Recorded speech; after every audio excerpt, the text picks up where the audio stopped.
जय श्री बांकन देवाय नमः। बाबा बाबद पूर्व तो मोर सार कहते जटिया बाबा बहुत दिन आसी एठारे आसिक रोते कि यज्ञ करते किंतु ये माटीर बास्ना शुंगिकी सी कहले जे बहु वर्ष पूर्वे कारण ये ठाकुर हूँ राजप्रतिष्ठित ठाकुर वो बोपा गोस्वी बाबा अमल तेणु बाबा ये माटी शुंगी कहले जे जगार बहु वर्ष तले यज्ञ करा तेणु ये यज्ञ करा ग्रामवासी महोदय टंके 8 ना 1.5 टଙ୍କା देकी यज्ञ आदाय ये करते यज्ञर महात्मा एतिक हला एठे जो यज्ञ आरंभ कले बाबा यज्ञ शेष दिन पूर्णाहुति दिन ब्राह्मण को मंत्र द्वारा गोटे चरु श्री महाप्रसाद रंधन करा जाए जो चरु श्री महाप्रसाद पाइबा गाँ आखपाख बहु मैंने जो मैंने निसंतान संतान प्राप्ति होना से आसी बहु अंतर रहती शेष दिन लुकायित भाव में मंत्र द्वारा से प्रसाद दि जाए जो प्रसाद पाई पाखापाखि प्राय 50 गाँव लोक कहीं एपर्यंत संतान सतु वंचित होना समस्त संतान बा संतति जहाँ प्राप्त होती यहाँ हूँ आम बड़ अलौकिक तापर जो बांकनीति सारा विश्व तो ठाकुर प्रति गाँव में नहीं ना कौटी बांकनीति कौटी बालगेश्वर कौटी चंडेश्वर कौटी महादेव इन सब विभिन्न प्रकार ना कि आम गाँ ठाकुर को आम नहीं गर्व करूँ आमर जो बांकनीति अच्छा ये किसी दंताघात है सांगे सांगे इमिडिएटली 100 गरा पानी जाए जाऊनी ता पूर्व शीत हो डाक शुणुंट जोटा कि मेडिकल फेल हम कि बांकनीति पाखे गुआरे हम एक दुई ये अनुष्ठान समय जब किसी जिनस चोरी गला कार हजिगला सुना चेन ठू आरंभ कर जिते जिन हजिगला जदि सांगे सांगे देले ना माइक्रोफोन डाकबू आम बांकनीति जनइबू कि 10 मिनिट विश्वास करें आसिक लोक पहुंची जिनस देदेवे आउ ये जो प्रकार अच्छी एत अनुष्ठान चलती ये भितर ना कुकुर ना काऊ जो महाप्रसाद रंधन करा कहीं प्रवेश करना पिंपुड़ी घर मत प्रवेश करना ये गोटे अलौकिक गुण अन्य समय गोटे भोग पड़गले 100 पिंपुड़ी किंतु आम 100 भोग बढ़ाई गोटे पिंपुड़ी से देखिए ना कि गोटे काऊ आप जदि आसते देखुन के से काऊ गोड़ उड़िया देखी के देखुना यही सब जिनस महात्मा आम यज्ञर अच्छी तेणु से भक्त मान श्रद्धा स्नेह अच्छी ये अनुष्ठान को आसवाई।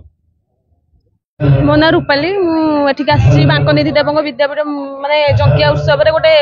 महोत्सव भाई चलती आठी बहुत लोक भी माने होती सब वर्ष आ बहुत मजा भी हुए सब यात्रा फात्रा सब भी पड़े भी आसने समस्ते आसती माने सब लोक आसती सब प्रकार भेराइटी जिनस भी पड़े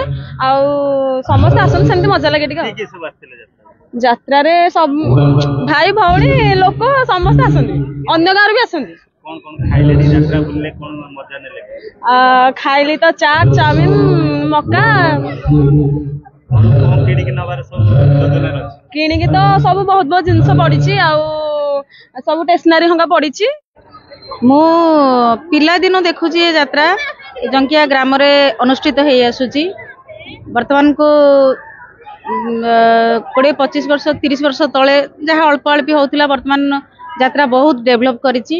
5 राति पाखापाखि अपेरा होची तापरे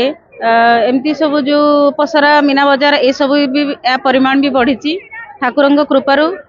समस्ते ए यात्रा को उपभोग करुचंती समस्ते आसुचंती बहुत दूर दूरांतर आसुचंती ए यात्रा देखिया पई आ यात्रा दिन को दिन प्रति वर्ष डेभलप होची बढ़ुची निहाती भाव रे बाबा को तो आमे विश्वास करूँ आमे शुणीचु जटिया बाबा बोली जड़े माने ये थिले साधु थिले संत थिले जे कि आरंभ करिसेंती ए मेलाटी की केते वर्ष पर्टिकुलर मु कहि परिबिनी किंतु मो पिला दिन मु देखुची पाखापाखि 40 वर्ष परे हेलाणी ये यात्रा तापरे आमे तो समस्ते उपभोग करूचु वर्तमान तो बाबा आम गहन रे नाहंती जे एटा को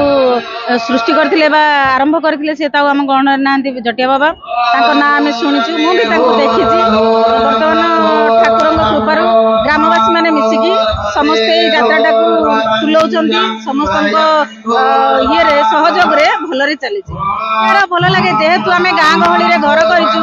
ए सब जो मीना बजार पड़े हमको भारी खुशी लागे देखिले हां जाओ एत सब मीना बजार वर्ष के थरे आयोजन हुए से सब जिन हमको देखने भल लगे ठाकुर जो 7 दिन धरिके जो मेला चले से 7 दिन भीतर भी आमर गोटे भक्ति भाव ये परिवेश सृष्टि हुए जहाद्वारा कि भगवान को माने आमे पाखरे पाइबार अनुभूति आमे सेटा को भी चाहूँ जे सब वर्ष भगवान का आशीर्वाद एमती आम उपर थाऊ आ लोक मैंने समस्त भगवान कार्य जोग दिंतु सब बेले यज्ञ आगक आगक बढ़ी चल मु जिनिया सेठी आम घर ये जंकिया आम आसीचु यज्ञ देखा हो 15 वर्ष होलानी यज्ञ देखुचु आगुरु जेमिति थिला एबे ताठू बहुत उन्नति धरणर माने होची आ बहुत मीना बजार भी पड़ुची बहुत खाइबा आइटम भी बहुत प्रकार होची आउटी भी अन्न छत्र भी दिया जाउची आ प्राय बागनीति प्राय माने बहुत उन्नति हबार लगी हाँ प्राय जिन किणिलु खाइलु भी बहुत आइसक्रीम गुपचुप सब पड़ी सब खाइलु बहुत भल लगे बहुत मजा बहुत भल उपभोग करूँ केमी अनेक आम थाजे केमती वर्ष आमर माघ मसरे यात्रा हुए आसब आम के माने भल अनुभव करूँ के खुशी अनुभव करूँ से अनुभव करूँ बहुत खुशी लगे आमर कुणिया मैत्र भी बहुत आसती पाख गाँव भी सांगसाथी समस्ते भी आसती बहुत भल लगे बहुत खुशी भी लगे आ बहुत भी एंजॉय करूँ आम भी भुवनेश्वर रोचु आम भी आसीचु बहुत माने पिला मानकर भी पाठ पढ़ा छाड़ी भी आसीचु देखापी आम बांकनीति विद्यापीठ मो गाँटा आम जेहेतु आम गाँ आम बहुत उपभोग करुचु आम गाँ बहुत भल उन्नति करेतु आम बहुत खुशी अनुभव करुचु गाँ साथी सांग आम परिवार सब आसीचु बहुत भी भल लगुच सब प्रति वर्ष भी यात्रा होची बहुत भल भी होची आ पाख गाँव भी आम अनुरोध करुचु आसिक देखु बहुत उपभोग करूँ।